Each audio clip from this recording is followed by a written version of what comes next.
O estrategista e head de research da XP, Fernando Ferreira, será o moderador deste painel.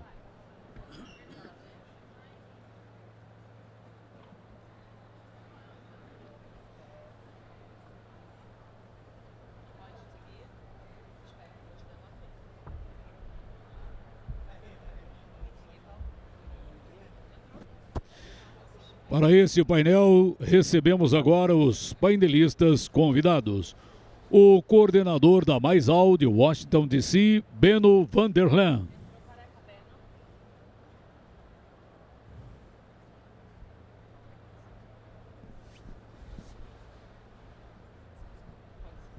O vice-presidente e country manager da Mosaic, Eduardo Monteiro.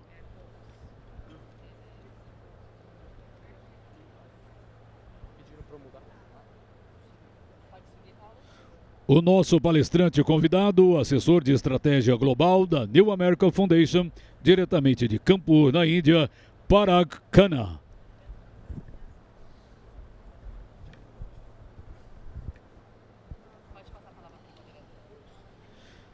Com a palavra, o moderador desse painel, Fernando Ferreira. Bom, obrigado a todos por estarem aqui.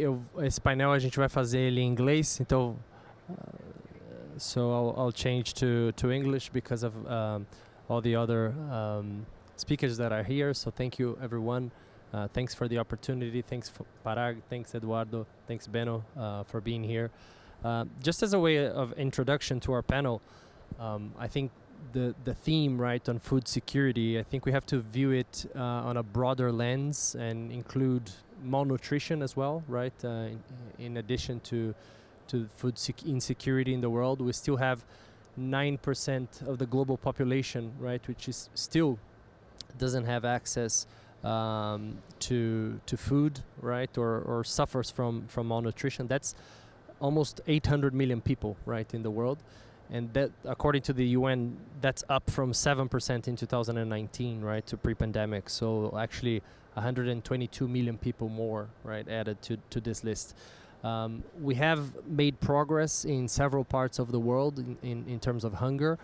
So hunger is being reduced in Latin America and Asia, but it's still increasing in Africa, still increasing in the Caribbean and other parts of the world. And we also have another problem where over 3 billion people in the world cannot afford a healthy diet, right? So they're also having issues like obesity, like diabetes, right? Because they don't have access to a proper diet. And when we think about production of food, right? Actually, the world does produce quite a lot of food. Actually, we produce 2 times the amount of calories, right? That we needed to consume.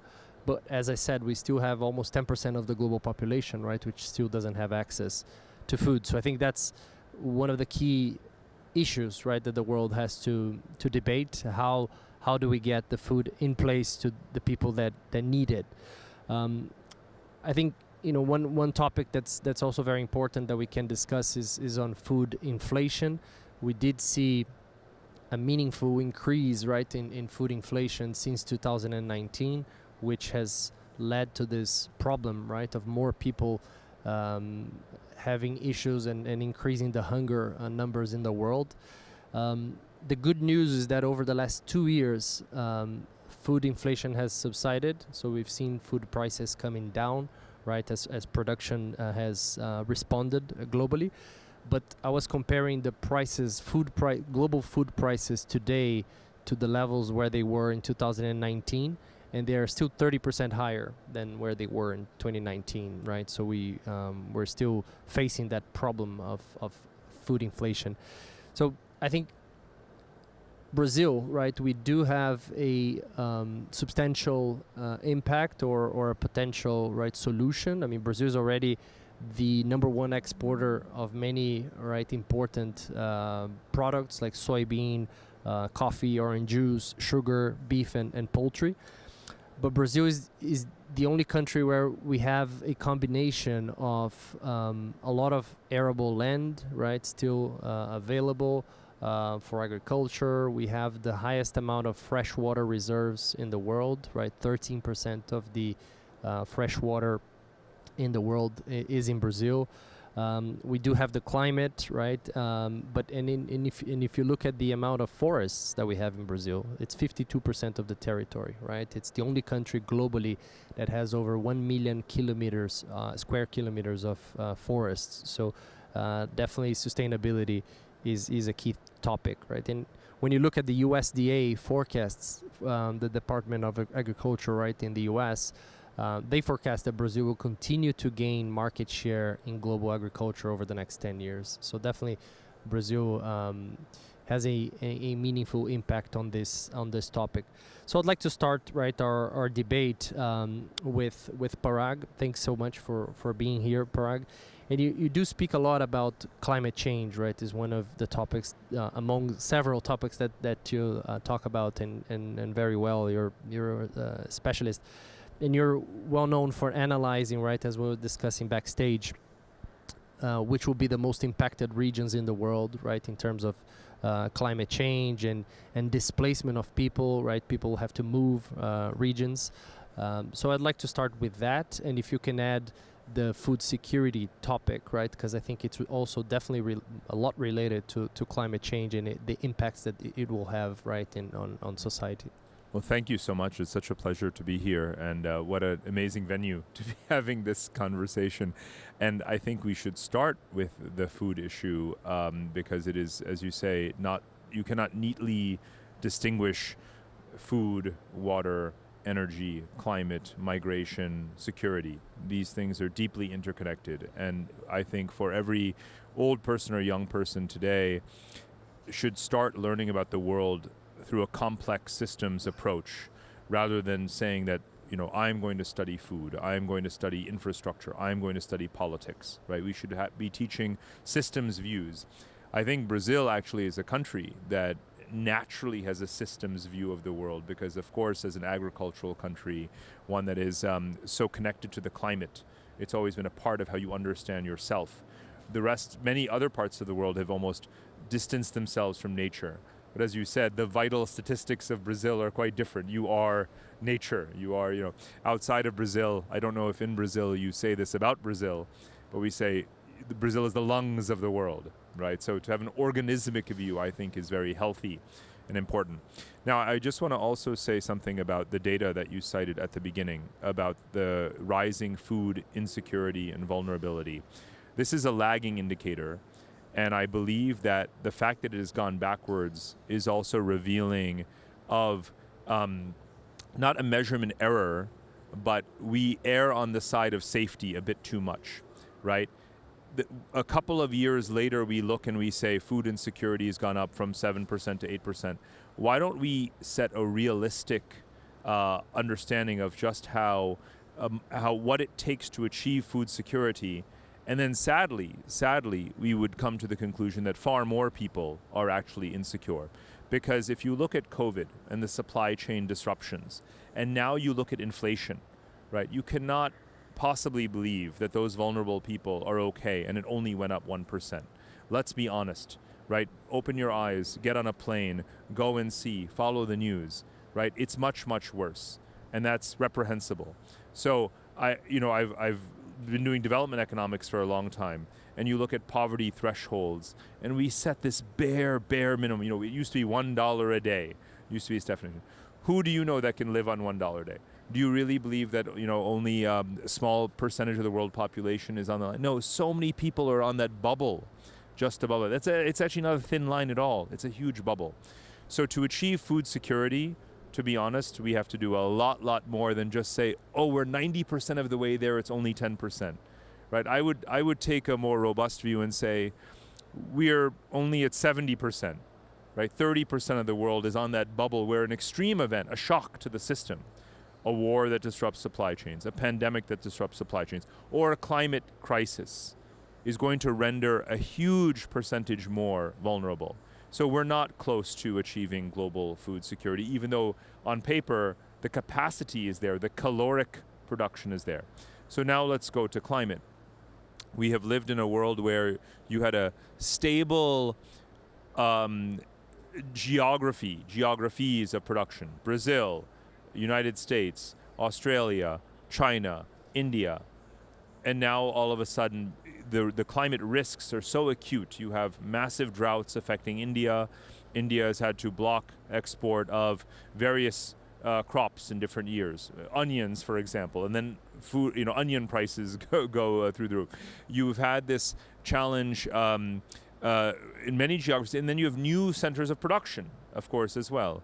If we were sitting here 10 years ago, people would not know that Russia is one of the world's largest wheat producers. And when Russia invaded Ukraine, all of a sudden people realize, oh, the price of wheat has gone up everywhere.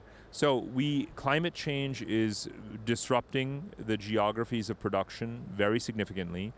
The only way to improve overall resilience is to have more production and more connections between producers and consumers, because we don't know what the next shock will be. It could be climate, pandemic, war, or all at the same time. So that's an overall, and yes, so climate is, but again, when I think about the world as a geographer, what I see is 150 million square kilometers of habitable land in the world. Much of it, or some amount of it, enough of it is fertile, depending on where one is looking, and we can forecast, as we do in our work and many others do, what will be the latitudes, the geographies that can sustain which crops. As we look in the future, as we understand the future climate profile of different places, and if we proactively identify those areas and focus on, again, the food, water, energy systems in those places, and accept the fact that this is just the reality of climate change, even though we also want to stop it and slow it down, we must accept that we have to adapt. That proactive adaptation will help us, despite the vulnerability, despite the shocks, despite the disruptions, to still hopefully achieve our food security goals. Right. And I want to come back to the geopolitics topic, how it's related to that food security topic later on. But first, I'd like to ask Eduardo and Benno to comment on this topic of climate change and how it impacts, in your view, the food security topic. Okay, I would say that first of all, thinking about Brazil, we are talking about one of the major powerhouse agribusiness in the world with unique characteristics. So Brazil demanding, I would say, 500 years to produce 100 million tons of grains. And suddenly in less than 15 years, we double. In less than 7 years, we triple.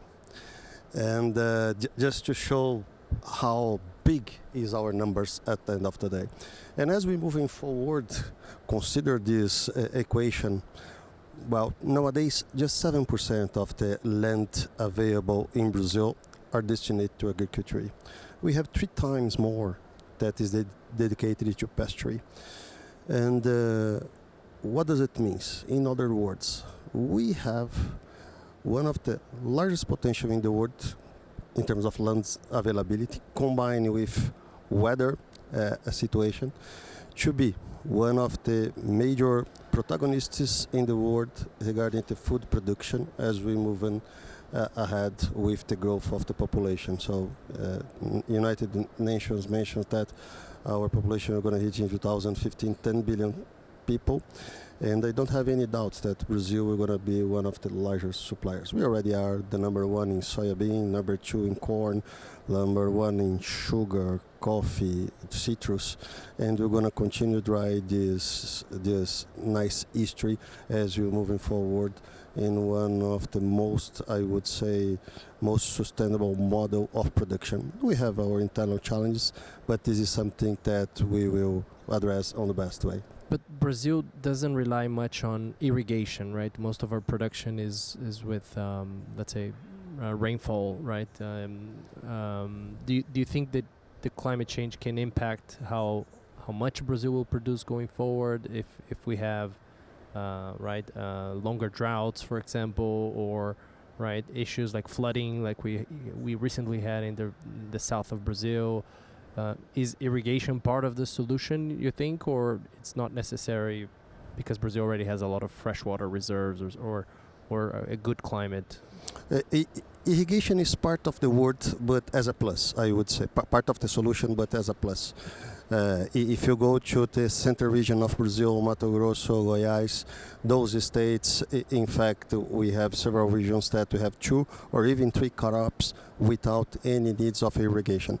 On the other hand, on the new agriculture frontier in north, in the regions like Bahia, Maranhão, Tocantins, and Piauí, we are starting to watching a movement to the farmers, to the growers, establish a new irrigation complex, and that's why that I mentioned that it will be upside, it will be a plus. But what is beautiful about Brazil is that it is not a mandatory, the irrigation system. Of course that you're going to help, but at the end of the day, our current conditions are going to provide to us a tremendous upside on production without major concern and major bottlenecks. Right. Benno? Yes, thank you. I was struck by one of the things that Parag said, which was the connectiveness globally and the potential impacts of climate events on food security in different parts of the world at different times. Very important point, and it shows how much more international trade is going to have to play a role in providing food to areas that sometimes do not have a deficit, sometimes they do. When they have a climatic event, they need to import more. Unfortunately, there are obstacles to international trade that can make that hard.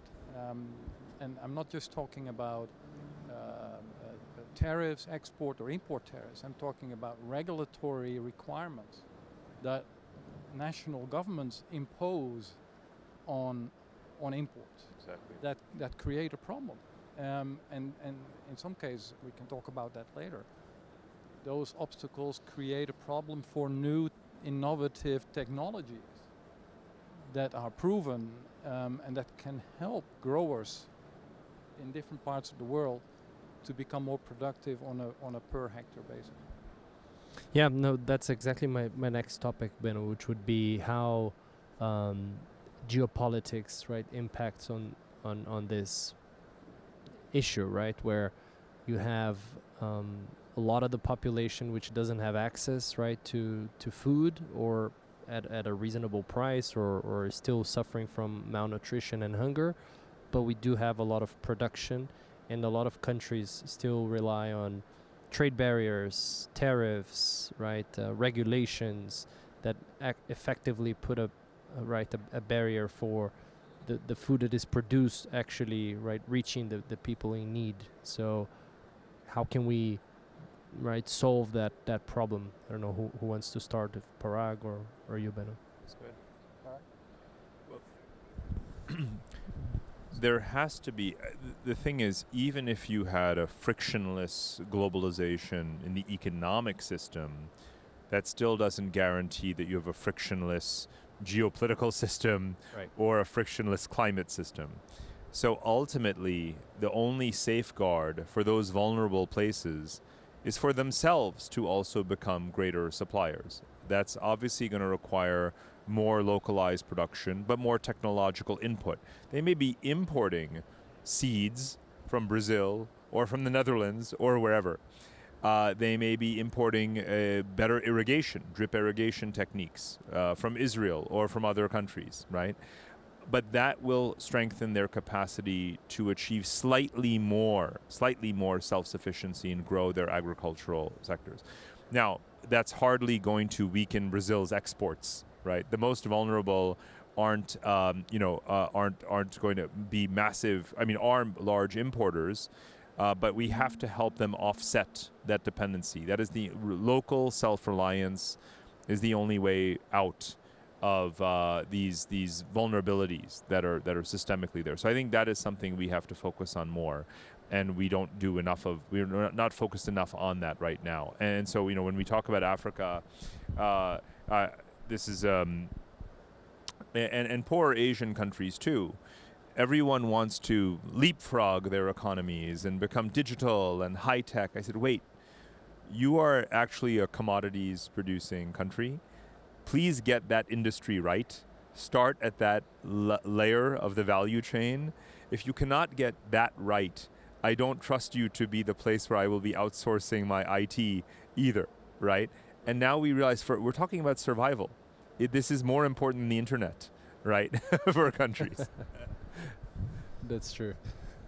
Well, Fernando, just I'm going to talk about the Brazilian ambassador here, Parag. So I just mentioned about how big potential we have as we're moving forward, but those geopolitical situations create a lot of frictions for us as well. If you take a look on fertilizer segment, for example, fertilizer is critical to reach those record levels on production. Brazilians on 40 years ago from now increase the area 100%, the grain productions increase 400%, and fertilizer consumption increase more than 500%. So here technology is behind that, and Brazil is very dependent on fertilizer. Take a look 2 years ago what happened with Russia and Ukraine again. So for you that doesn't know, Brazil rely in 80% of imports for fertilizer consumption in Brazil. Just 20% is produced locally, and Russia respond for 30% of the Brazilian supply. Take a look on the level of insecurity that we are facing, and this is a kind of thing that we needed to watch in close. So first of all, we needed to watch in close and develop new technologies to try to gradually find a ways to optimize the consumption of fertilizer. Also, the government is working in the National Fertilizer Plan in order to incentivize the industry to increase their participation on the production in Brazil, to reduce this demand. But this is something that you're going to facing. The globalization phenomenon is a phenomenon that happened, and we're going to have to face those consequences as we're moving forward.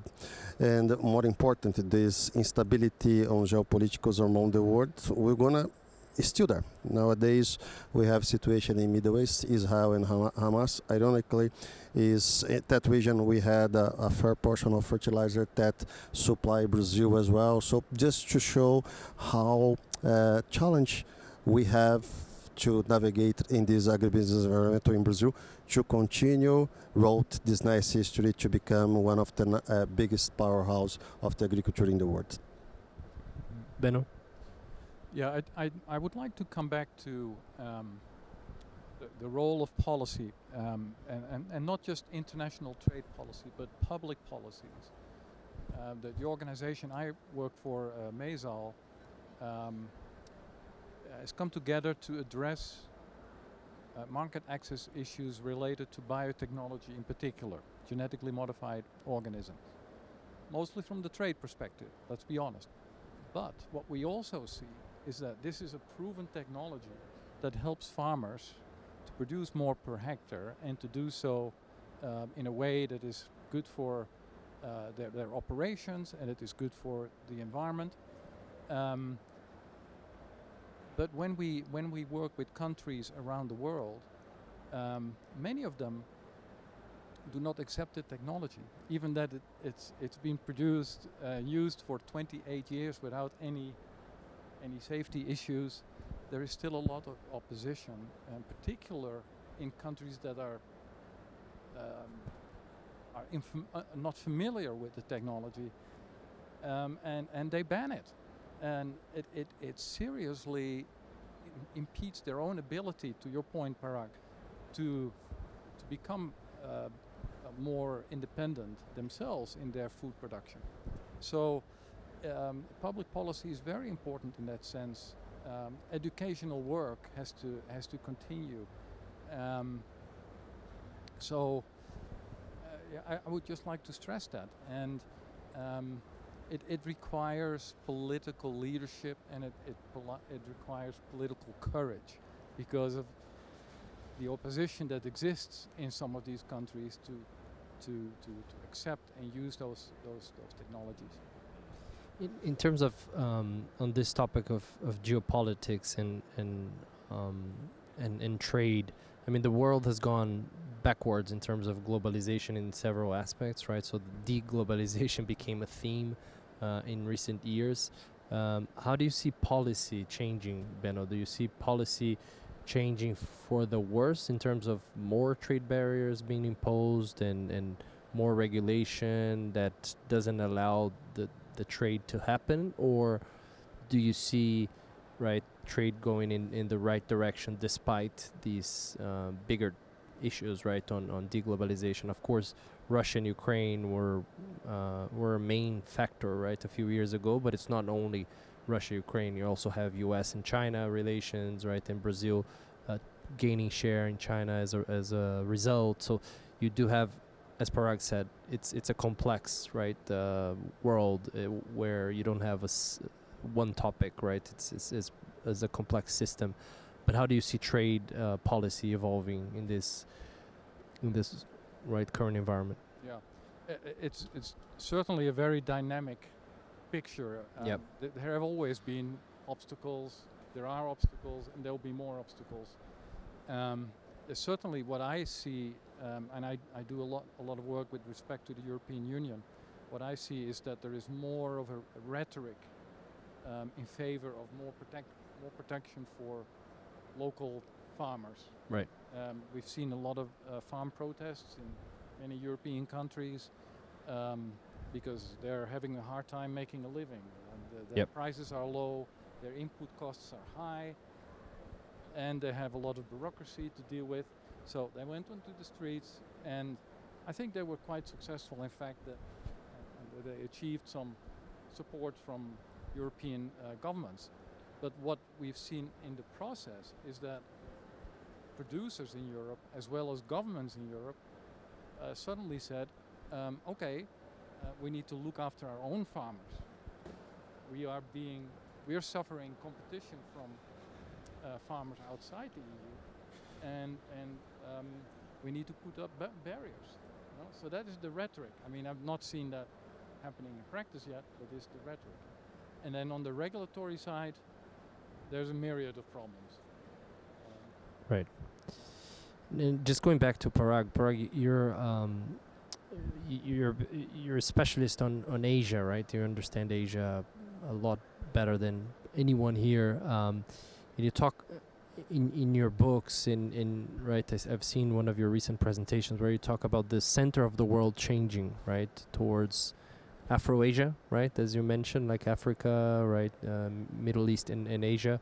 Can you talk a little bit about that and how, right, this new right dynamic will change the world going forward, right, in terms of food, but not only food, right, in terms of geopolitics and so forth? Well, the first thing to say on that is that it already has happened. I wrote this book called The Future is Asian, and I didn't give it the title that the editor did. And I was like, wow, that's a really cool title. Let's do it. But I said, there's only one problem. The present is Asian, right? Yeah. You may not know it, but Asia is 55% of the human population. It is more than 50% of the world economy. It is most of the world's trade. If you are my age, you're growing up and you're thinking, Asia is where you outsource, they make things, they sell it to us, right? To be clear, Asia does not make for you, you make for Asia. And you know that in the agribusiness world, yes, because most of your food exports are going across the Pacific Ocean. Right. And the Pacific Ocean, by the way, is the largest obstacle to contact between human beings on this planet.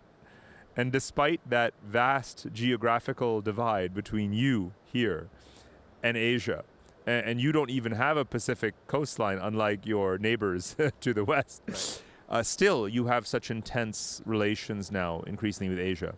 So just remember this, the world, meaning everyone outside of Asia, is making for Asia, right? Because they cannot absorb their own production. That's one thing. Now, if you take this Afro-Eurasia, this is interesting, and I think this hits if you're here in South America or in North America. The term Afro-Eurasia comes from historical sociology, when scholars were looking at the trade routes and networks of the pre-Columbian world, before the discovery, of course, here we should use it in quotes. There were populations here for a long time, but before the discovery, before the Columbus voyages of the new world, of this hemisphere, it didn't exist for Europe, Africa, Asia. But Afro-Eurasia, Africa, Europe, Asia, that was the world, right? And there was the Silk Roads, the terrestrial Silk Roads, the maritime Silk Roads. That was the vast, vast, vast majority of the global economy, was those pillars and the relations that were forming between them in the 12th century, 13th century, 14th century, 15th century. That world of 600 years ago, 700 years ago, is precisely back today already. The Indian Ocean has massively replaced the Atlantic Ocean as the center of world trade. So even your exports across the Pacific are significant, but the trade across the Indian Ocean, Africa, Middle East, South Asia, East Asia, is more than all the maritime trade in the rest of the planet combined, right? Economists in the commercial world use the acronym CCS, cars, cement, steel, right? All of the industries that just are, in the manufacturing space, enormous, staggering volumes of growth. So even if the rest of the world disappeared again, Afro-Eurasia is back and alive. And so in Asia, we talk about the new Silk Roads. We take it for granted because Asia's largest trading partner is not America. It's not South America. It's Europe, right? The Eurasia, remember, is one continent. It's not two continents, right? I'm a geographer, so I always go to students and I say, remember, Europe is not a continent. Asia is not a continent. There is one gigantic mega continent called Eurasia. It's perfectly natural that they would build the new Silk Roads of railways and so forth. So the food trade, the energy trade, the goods trade across the Indian Ocean and across Eurasia is booming. So that world is there today. And so the more that you as Brazil, and this is what you have been doing, I've been coming to Brazil for more than 20 years and watching the early frameworks that were not yet free trade agreements, right, between China and Brazil. And now when I speak to Brazilians now, they're saying, well, now let's look at India, and now let's look at Southeast Asia, and now let's look at Central Asia, and now let's look at the Middle East, right? Incrementally, your Brazilian understanding of Asia has gotten bigger and bigger and bigger. It starts out with China, China, China, China, China, and then it becomes, China and India, China and ASEAN, and India and ASEAN, and China. Yep. And now you are really grasping the enormity of Asia. And the good thing is, even though you're getting, obviously Chinese product dumping and these other concerns, you still view all of this mega region of Asia as a big export trade opportunity. And I promise you should, because the Asian story is never going away. Everything I said at the beginning about the size of Asia will only become more true because their populations are still larger than the entire rest of the world combined. Their growth rates are still higher than the rest of the world. So everything that you can capitalize on in Asia will only grow as a story. So keep up that effort. Can you talk more about India? Especially related to the topic here on food security, right, and hunger.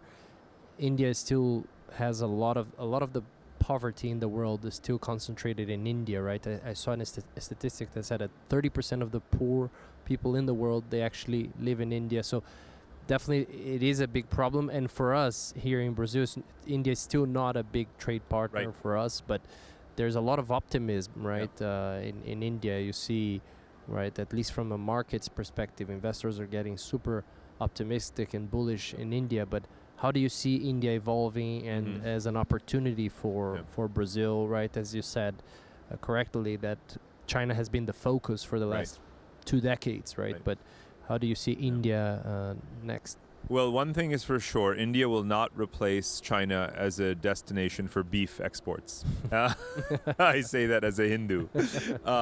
But that said, I eat beef, but that's okay. But jokes aside, India will not replace China in any way, right? I mean, it is the same population size and bigger now, but it's a very different political economy, very different profile. And it is much, much, much poorer, to be clear. And it's going to remain poorer. It's going to be slower to grow. It's not meeting the growth rate that China had at the same level of income because it's a different regime. So many different things are different. Right. But that said, if you look at it as an opportunity in terms of technical exchange, climate adaptation, biomass, right, other industries, India has a lot to learn from Brazil, and that's the way to look at it. Not as a gigantic consumer market for your other goods, because that they can get from other Asian countries, which make everything, right, already. So think about the specific sectoral opportunities. And then let's come back to climate, because it's not just India. If you look at South Asia, Pakistan, India, Bangladesh, those three countries together, that's not just 1.4 billion people, that's 1.85 billion people. Let's round up, let's call it 2 billion people. 1 out of every 4 human beings on Earth lives in just those three countries. Now, I don't know if you've been following the weather report in the world, but they have had 45 straight days of temperatures at 52 degrees Celsius. Okay, 52 degrees. I live in Singapore where it's hot. 32 degrees is considered a scorching, painful heat wave. My son cannot go to football practice, right, in that heat. It's 52 in India right now. And again, what does that mean for agriculture? What does that mean for farmers? You're talking about a country that still has a large rural, agrarian, peasant population. So, China was growing and didn't have to deal with these climate issues. It's a different geography altogether, different latitudes, different topography, everything. India is ground zero for climate devastation, and yet it has more people than any place in the world. We have to think about it in that way, not just as a place with a lot of young people. It must be growing fast. It's reforming. Countries are more than just spreadsheets, right? The challenge, and so is Brazil, of course, too. And India is going to be a place that is going to present to us huge and inspiring opportunities, but immense tragedy. And that tragedy is also happening right now, too. So maybe coming back to the topic on fertilizers. I mean, Brazil has everything, but we don't have fertilizers, right, domestically. So we don't have potash. We do produce phosphate, but we also import, and natural gas is a problem here in Brazil, right, to produce nitrogen. So how does Mosaic, right, helps to solve that problem? And do you see potential for domestic production, right, of potash? There are some projects around here, but we still import 90%, something like that. So how do you see this fertilizer, right, trade, and how you see that? Is it going to be a problem for Brazil in the future, or not? And how can Brazil solve that problem of having everything, having the climate, right, the land, and water availability, but not having, right, the supply of fertilizers? Good question. So, in general, I'm going to talking about the 3 micronutrients that we have. First, nitrogen. Nitrogen comes from ammonia, that's petroleum oil production. And, we have the largest reserves offshore in the world. This is something that we have a tremendous potential as a country. We organize policies to develop this industry and reduce this strong dependence that we have. So among the 3 of them, I would say that nitrogen The research is here. It's a matter to have a policy to do the appropriate investments to reduce this dependence. For phosphate among the three is the less complex. We produced something around 40 to 35% of our local needs. We as Mosaic, we are the largest producer in Brazil. One of the challenges for those projects in phosphate mining projects, billions and billions of dollars of investments that we needed to do. So the first thing that we needed to address, and this is not just for fertilizer, but for Brazilian agribusiness in general. We needed to have a strategic agenda. How are we going to incentivize? How are we going to deal with this dependence that we had on imports, bottlenecks that we're going to face, and that's what we expected. And we have been working with the authorities in order to launch a robust national fertilizer plan to address some of those needs. MOP on the same way, but on MOP we don't have too much reserves. Today we are, as the company is the only producer in Brazil, we produce something around 400 to 500,000 tons of potash in Sergipe. Brazil consumes something around 11 million tons, so huge dependence. And this is a kind of thing that during the last challenges that we're facing during the beginning of the conflict between Russia and Ukraine, we talked Production is very concentrated in Belarus and Russia, yes, right? And yes, I'm going to touch on that. So the first thing that we did at that time was make sure that we're going to do the work of what we call diplomacy of the fertilizer. Make sure that we're going to keep the doors open around the world. So for MOP, 35% of MOP producers in the world are concentrated between Belarus and Russia. Also, we have a relevant piece that comes from Canada. And we are the largest, as a company, Mosaic, the largest P&K producer in the world. In Brazil, we represent 22% of the market share. Total market, and we have been working close to the Brazilian authorities in order to try to reduce the dependence, but also improve the production locally in Brazil. And another topic that I didn't mention here is technology. So Brazil is entering this new era about the regenerative agriculture. We have a lot of new launches on bioscience. So we enter in this arena as well. We strongly believe that as we moving forward, we're going to develop new technologies that will make this process more efficient in terms of, we already have in terms of nitrogen utilization. We are seeing for the future several of R&Ds that are made in today in order to develop the same things for phosphate, for potash. And we went with a nice history to become one of the most sustainable producers in the world using biotechnology as well. As I said in the beginning, so we have land available.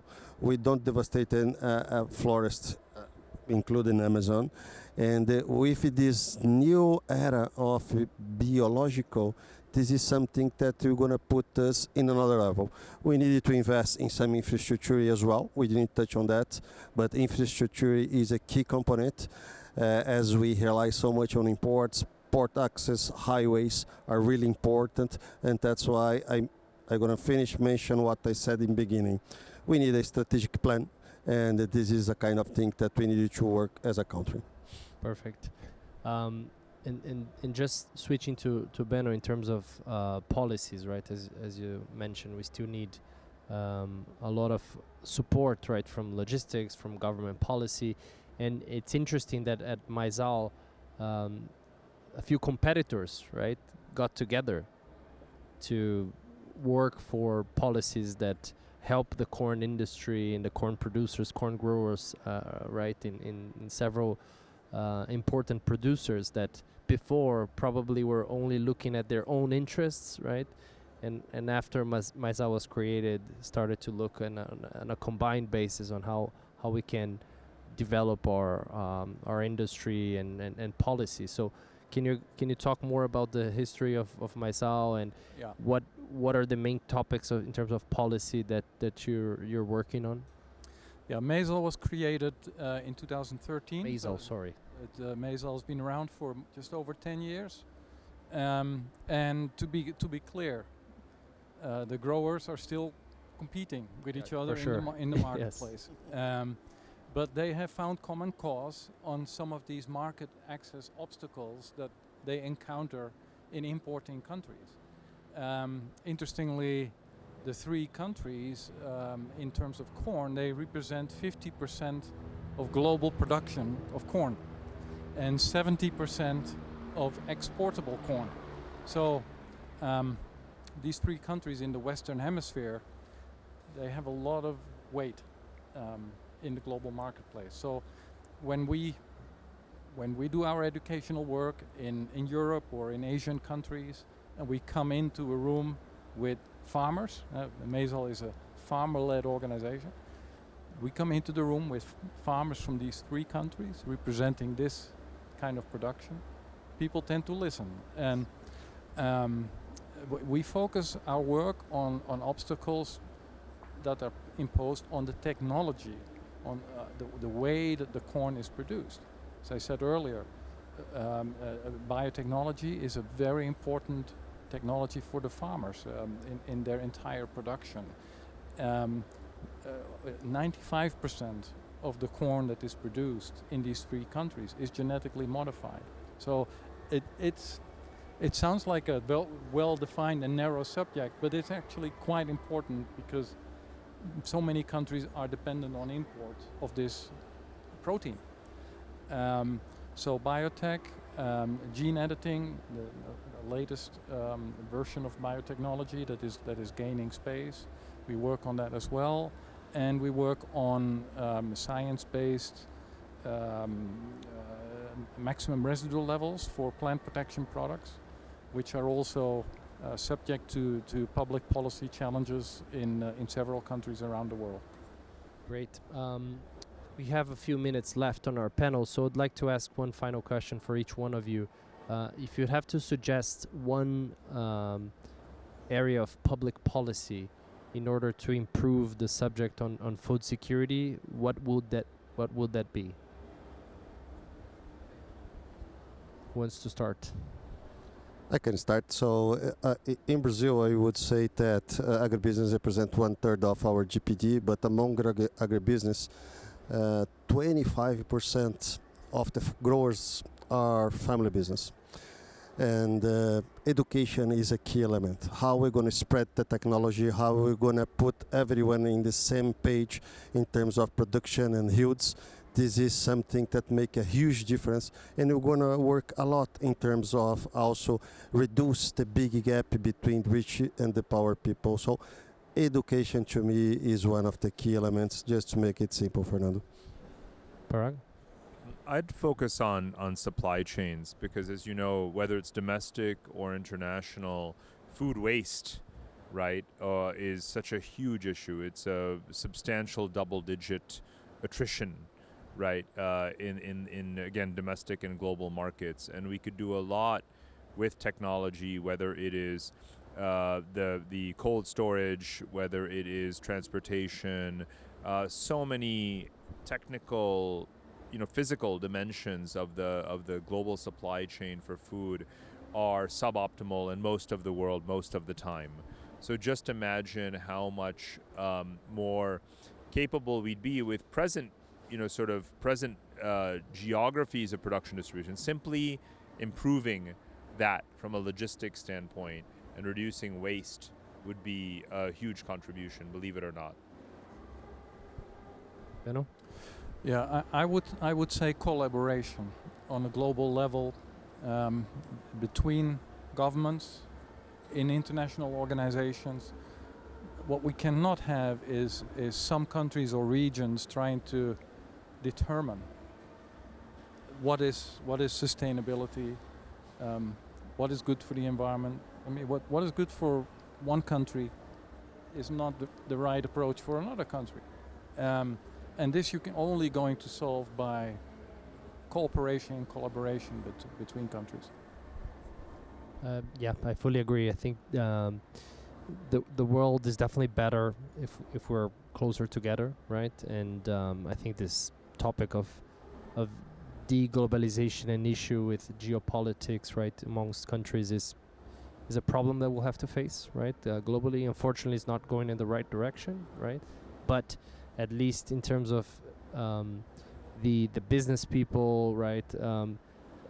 I think a lot of those trends are irreversible, right? Even though countries might not be, right, too close to each other as they used to be, right? I think on the business side, it's the opposite, right? We see a lot of integration in the world, and globalization definitely continues, right? So definitely, if that moves towards governments talking more to each other, right, and finding common ground, right, on important topics, I think the world will be definitely a better place, right?